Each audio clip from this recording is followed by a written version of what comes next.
ऐसे ही एक दिन प्रिया के लिए राहुल नामी लड़के का रिश्ता आता है और देखते ही देखते चंद दिनों में दोनों की शादी हो जाती है। प्रिया के ससुराल में उसके शौहर के अलावा उसके सास और ससुर भी थे। काफी दिन बीत जाते हैं, लेकिन प्रिया और राहुल की जिंदगी में पति और पत्नी का कोई भी रिलेशनशिप अब तक कायम नहीं हो सका था। एक दिन जब राहुल कमरे में आता है तो प्रिया उसके करीब होने की कोशिश करती है, लेकिन राहुल दूर हटता है और कहता है, अरे यार तुम सो जाओ। मुझे भी बहुत नींद आ रही है। सुबह मुझे ऑफिस जाना है। जी ठीक है, लेकिन आपकी तबीयत तो ठीक है ना? हाँ हाँ मैं ठीक हूँ यार, बस तुम सो जाओ। इसी तरह समय बीतता जाता है। जब भी प्रिया उसके पास आने की कोशिश करती, तभी राहुल कोई ना कोई बहाना बनाता और दूर हटता रहता। इसी वजह से प्रिया अपना मन घर के दूसरे कामों में लगाने लगती है। एक दिन काफी तैयार श्यार होकर राहुल घर से बाहर जाता है। रात हो जाती है, लेकिन राहुल घर नहीं आता। सब लोग खाना खा रहे होते हैं। तभी प्रिया की सास उसे कहती है, अरे बहू, तू भी खा ले खाना। नहीं माँ जी, जब तक राहुल नहीं आ जाते मैं खाना नहीं खाऊंगी। अच्छा बहू, तू एक काम कर, जरा उसे फोन तो लगा। माँ जी, बहुत बार लगाया है फोन मगर वो उठाते ही नहीं। चल कोई बात नहीं बहू, किसी काम में लगा होगा, आ जाएगा अभी। सास और ससुर खाना खाकर कमरे में चले जाते हैं और समय गुजरता जाता है। रात के 2 बज जाते हैं, लेकिन राहुल का कोई पता नहीं होता। और रात 2 बजे के बाद आखिरकार राहुल आ जाता है और सीधा अपने कमरे में जाकर सो जाता है। राहुल के इस बर्ताव से प्रिया बहुत दुखी होती है। ऐसे ही समय बीतता जाता है और एक दिन प्रिया राहुल से कहती है, राहुल जी, क्या बात है? आप मुझसे ऐसे दूर दूर क्यों रहते हो? अरे यार, मैं इस बारे में कोई बात नहीं करना चाहता। कोई और बात है तो बोलो। मैं आपकी पत्नी हूँ और मुझे पूरा हक है इस बात का। पत्नी हो तो क्या सर पर बैठकर नाचोगी? ये आप कैसी बातें कर रहे हैं राहुल जी? जब से शादी हुई है आप मेरे साथ नहीं बैठते, कोई बात नहीं करते, वक्त नहीं बिताते, ये क्या बात है? देखो, रहने के लिए छत, 2 वक्त की रोटी और महीने का खर्चा सब मिलता है यहाँ तुम्हें। इससे ज्यादा की उम्मीद मत रखना। लेकिन क्यों? क्या यही पत्नी पत्नी का रिश्ता होता है? 2 वक्त की रोटी मिल जाए और रहने को छत मिल जाए, बताइए। समय ऐसे ही बीतता रहता है और एक दिन सुबह जब राहुल नहा रहा होता है तो अपना मोबाइल बेड पर छोड़ जाता है। उसका मोबाइल पर कॉल आने लगता है, लेकिन कोई कॉल पिक नहीं करता। अचानक वहां पर प्रिया आ जाती है और कॉल को देखती है। कॉल करने वाले का नाम राहुल ने जानू के नाम से हार्ट लगाकर सेव किया था। जैसे ही प्रिया कॉल उठाने लगती है कि कॉल बंद हो जाती है। राहुल जी, किसका फोन था? अरे मुझे क्या पता। देखिए, ज्यादा बनिए नहीं।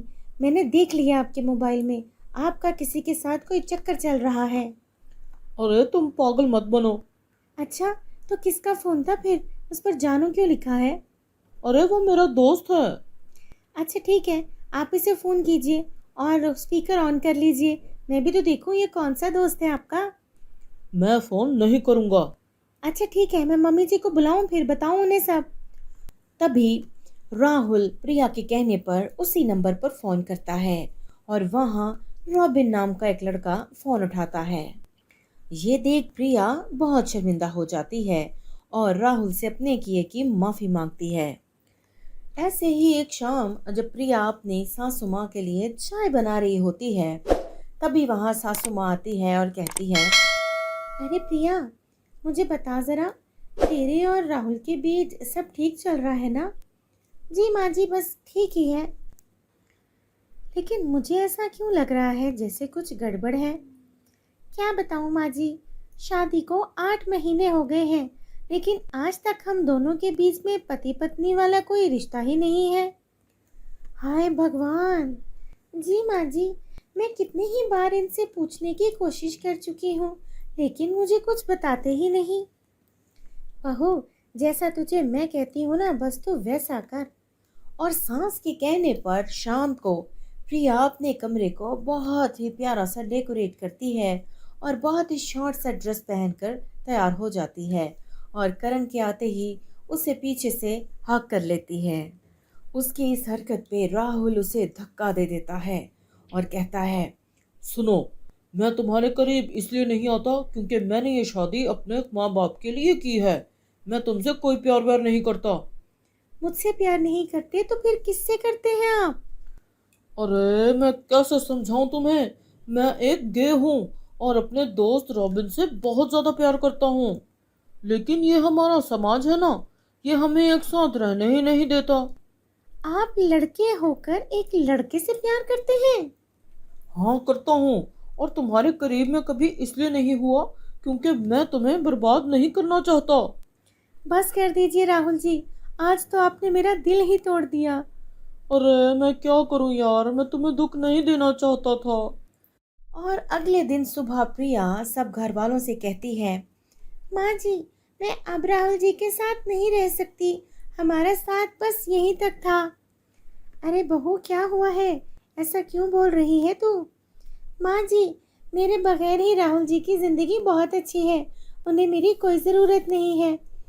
अरे किसी और को क्या बोलना, जब तू ही अपने पति को अपने वंश में नहीं कर पाई।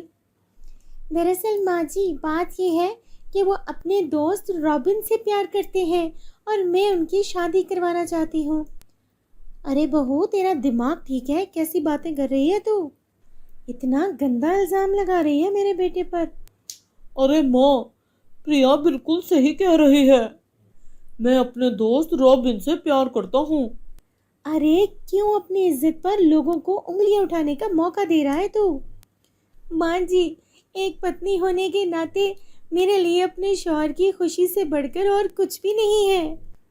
मुझे माफ कर दो प्रिया, मैं तुम्हें कभी भी वो खुशी नहीं दे सकता जिसकी तुम हकदार हो।